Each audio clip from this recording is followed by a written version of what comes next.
ଟୋକା ଦି ଥର ଚତୁର୍ଥୀ ରାତି କରିପାରୁଛି ମାନିବାକୁ ପଡ଼ିବ। କାହା ଭାଗ୍ୟରେ ଆସେ? କ୍ୱଚିତ ଲୋକଙ୍କ ଭାଗ୍ୟରେ ଆସେ ଦି ଥର ଚତୁର୍ଥୀ ରାତି କରିବା ଆଉ ଦି ଥର ବଡ଼ ବେଶ। ଆଜି ଚତୁର୍ଥୀ ହେଇପାରିବନି, ଆଜି ଗୁରୁବାର, କାଲି ସଂକ୍ରାନ୍ତି, ହୋଲି, ଯାହା କରିବେ ରବିବାର ଯାଇ ତାଙ୍କର ଚତୁର୍ଥୀ ପିଣ୍ଡ ପଡ଼ିବ। ତେଣୁ ତାପରେ ଯାଇ ସ୍ୱାମୀ ସ୍ତ୍ରୀଙ୍କର ମିଳନ ହବ। ପ୍ରେମିକାର ବାଡ଼ିଆରେ ବାଇଡଙ୍କ ବିଛୁଆତି, ତେଣୁ ବାଇଡଙ୍କ ବିଛୁଆତି ପ୍ରେମିକ ବାଡ଼ିଆରେ, କିନ୍ତୁ ବାନ୍ଧବୀ ବାଡ଼ିଆରେ ବାଇଡଙ୍କ ବିଛୁଆତି, ତେଣୁ ବାଇଡଙ୍କ ବିଛୁଆତି କୁଣ୍ଡେଇ ହେଲା, ତେଣୁ ଅନୁଭବ ମଥାକୁ ଛାଡ଼ିବ। ତେଣୁ ବର୍ଷା କଥା ଅନୁଭବ ମନେ ପକେଇବ କି ମନେ ପକେଇବନି, କି ବର୍ଷା ଅନୁଭବ କଥା ଚିନ୍ତା କରିବ, ଭାବିବ କି ସ୍ୱପ୍ନ ଦେଖିବ, ସେଟା ଅନୁଭବକୁ ପଚାରିଲେ ଅନୁଭବ କହିବ, ବର୍ଷାକୁ ପଚାରିଲେ ବର୍ଷା କହିବ। ଯାହା ହଉ ଭଲ କଥା, ମାନେ ଗୋଟେ ଟୋକା ଦି ଥର ଚତୁର୍ଥୀ ରାତି କରିପାରୁଛି, ତାକୁ ମାନିବାକୁ ପଡ଼ିବ। କାହା ଭାଗ୍ୟରେ ଆସେ? କ୍ୱଚିତ ଲୋକଙ୍କ ଭାଗ୍ୟରେ ଆସେ ଦି ଥର ଚତୁର୍ଥୀ ରାତି କରିବା ଆଉ ଦି ଥର ବର ବେଶ ହବା।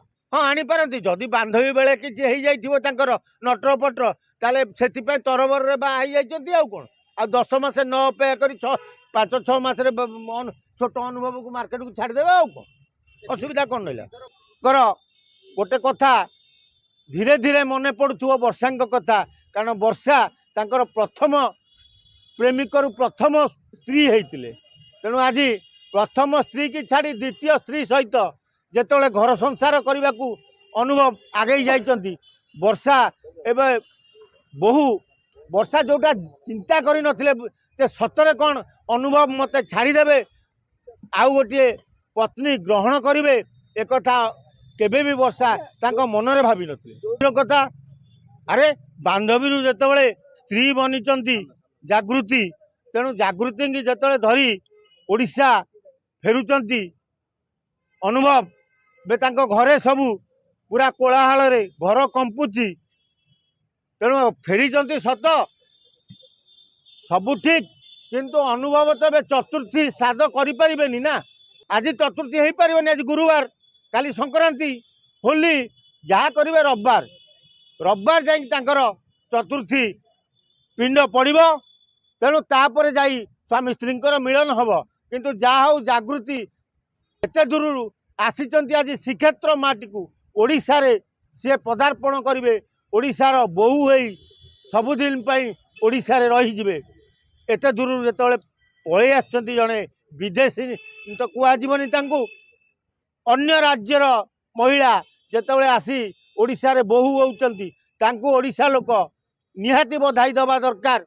ତେଣୁ ଅନୁଭବଙ୍କର ଗୋଟେ କଥା ଧୀରେ ଧୀରେ ମନେ ପଡ଼ୁଥିବ ବର୍ଷାଙ୍କ କଥା, କାରଣ ବର୍ଷା ତାଙ୍କର ପ୍ରଥମ ପ୍ରେମିକରୁ ପ୍ରଥମ ସ୍ତ୍ରୀ ହେଇଥିଲେ।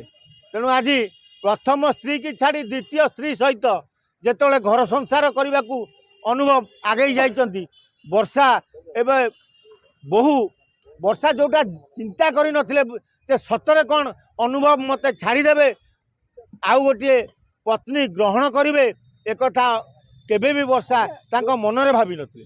ଆରେ ପ୍ରେମିକାର ବାଡ଼ିଆରେ ବାଇଡଙ୍କ ଆଉ ବିଛୁଆତି, ତେଣୁ ବାଇଡଙ୍କ ବିଛୁଆତି ପ୍ରେମିକ ବାଡ଼ିଆରେ ରୁହେ, କିନ୍ତୁ ବାନ୍ଧବୀ ବାଡ଼ିଆରେ ବାଇଡଙ୍କ ବିଛୁଆତି ନୁହଁ। ତେଣୁ ଯେଉଁ ବାଇଡଙ୍କ ବିଛୁଆତି କୁଣ୍ଡେଇ ହେଲା, ତେଣୁ ଅନୁଭବ ବର୍ଷାକୁ ଛାଡ଼ିଦେଲା।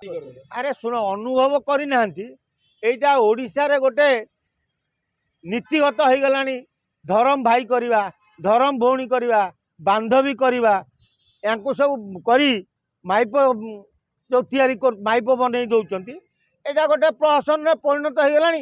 ତେଣୁ ବାନ୍ଧବୀ କରିଥିଲେ, ତାପରେ ଏବେ ସ୍ତ୍ରୀ କଲେ, ଅସୁବିଧା କ'ଣ ହେଇଗଲା? ସେଟା ଅନୁଭବକୁ ପଚାରିଲେ କହିବ ନା, ତା ଫ୍ୟୁଚର କଥା ସିଏ କହିବ ନା ମୁଁ କହିବି? ମୁଁ କ'ଣ ଅନୁଭବ ମନ? ତେଣୁ ବର୍ଷା କଥା ଅନୁଭବ ମନେ ପକେଇବ କି ମନେ ପକେଇବନି, କି ବର୍ଷା ଅନୁଭବ କଥା ଚିନ୍ତା କରିବ, ଭାବିବ କି ସ୍ୱପ୍ନ ଦେଖିବ, ସେଟା ଅନୁଭବକୁ ପଚାରିଲେ ଅନୁଭବ କହିବ, ବର୍ଷାକୁ ପଚାରିଲେ ବର୍ଷା କହିବ। ଯାହା ହଉ ଭଲ କଥା, ମାନେ ଗୋଟେ ଟୋକା ଦି ଥର ଚତୁର୍ଥୀ ରାତି କରିପାରୁଛି, ତାକୁ ମାନିବାକୁ ପଡ଼ିବ। କାହା ଭାଗ୍ୟରେ ଆସେ?